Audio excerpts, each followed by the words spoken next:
Прежде чем перейти к рассмотрению основного вопроса, который сегодня значится в повестке нашего совещания, несколько слов об актуальном, в частности, о ситуации, которая не просто сложилась на белорусско-литовской границе, больше того, как она будет развиваться дальше и вообще какие меры мы предпринимаем. Вы знаете, что литовские власти, подчеркиваю, народ Литвы к этому не имеет никакого отношения, как я понимаю, закрыли государственную границу между Белоруссией и Литвой.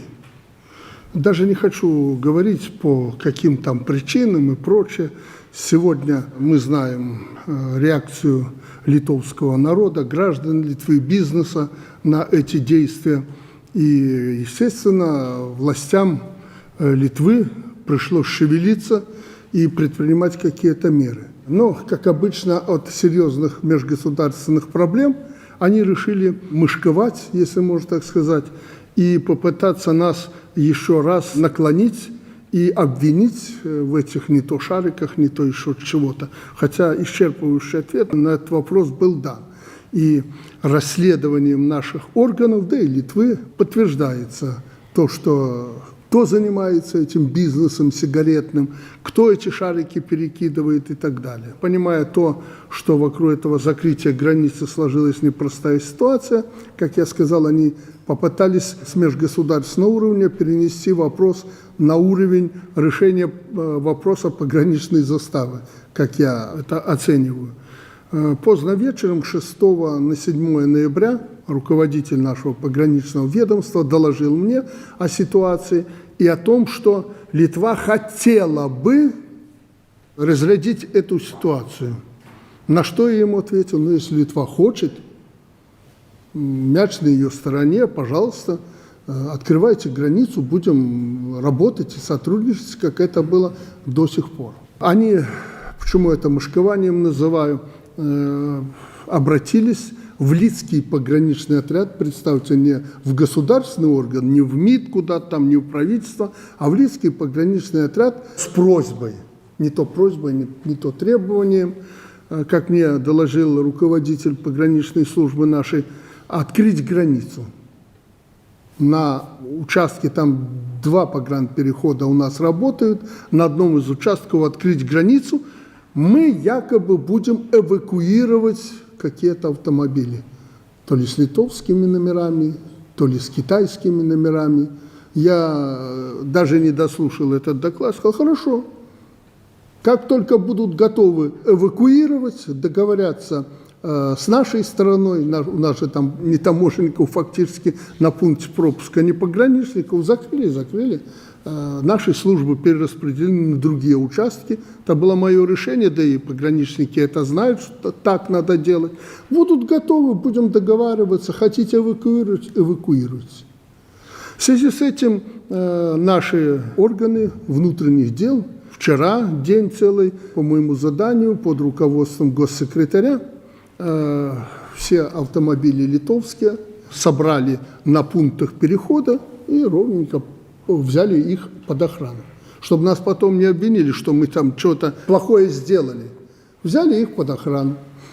Хотят эвакуировать, ну что ж, будем договариваться, как эвакуируете просто. Но хочу заявить, мы готовы к открытию границы давно. Мы ее не закрывали. В течение нескольких часов она с нашей стороны может возобновить свою работу. Пограничники в целом к этому готовы. Только я не понимаю, что значит эвакуировать. Зачем эвакуировать кого-то? Автомобили собраны, стоят под охраной.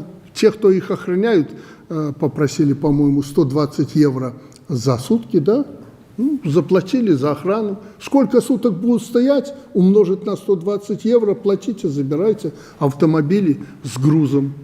Если в ближайшие там несколько дней это не будет сделано, мы примем решение, как МИД заявил, в соответствии с нашими законами, вплоть до конфискации этих автомобилей. Они не могут болтаться на дорогах 1000 100 или 1200 огромных фур, которые стояли где-то там на дороге. Люди мучились, водители мучились. Я дал указание, чтобы водителей не обижали, они ни в чем не виноваты. Грузополучатели тоже в Литве ни в чем не виноваты. Пусть обращаются к своим властям в Литве для решения этих вопросов. Поэтому водителей мы доставим прямо в пункт пропуска на границу. Сан-Генрихович, посмотрите, чтобы там не обидели водителей. Не хотят они, водители, уезжать, могут ночевать в своих автомобилях, как они это делали на дороге, или же в гостиницах. Мы обеспечить водителей должны всех. 1100 или 1500 человек, всех надо обеспечить всем необходимым, чтобы люди были накормлены, чтобы они могли умыться там и прочие надобности свои провести.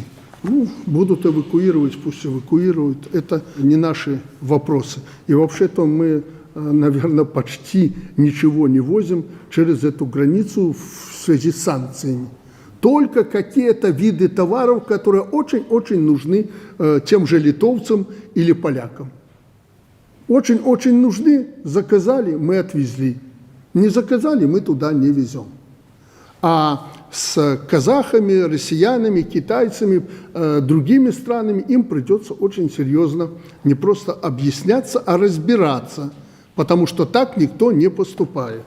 Ну, обо всем остальном мы еще поговорим в ближайшее время на переговорах с делегацией Соединенных Штатов Америки. Чувствую, что без них тут не обошлось.